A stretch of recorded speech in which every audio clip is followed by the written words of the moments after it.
ছিল ছোট্ট মেয়ে, তার নাম তুবা।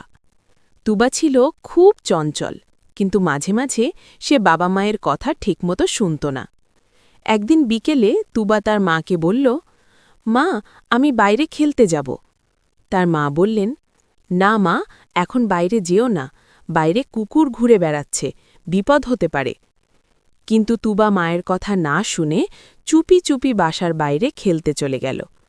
কিছুক্ষণ খেলাধুলা করার পর হঠাৎ একটি কালো রঙের কুকুর এসে তুবার দিকে ঘেউ ঘেউ করতে লাগল এবং তাকে আক্রমণ করতে উদ্যত হল। ভয়ে তুবা জোরে চিৎকার করতে লাগল। তুবার চিৎকার শুনে তার মা দ্রুত দৌড়ে বাইরে এলেন। তিনি তুবাকে জড়িয়ে ধরে বাসার ভেতরে নিয়ে গেলেন। তুবা তখন খুব ভয় পেয়েছিল এবং কাঁদছিল। তার মা তাকে আদর করে শান্ত করলেন এবং বললেন, দেখো মা, বাবা মায়ের কথা অমান্য করলে বাচ্চারা বিপদে পড়তে পারে। আমরা তোমার ভালোর জন্যই নিষেধ করি। তুবা তার ভুল বুঝতে পারল।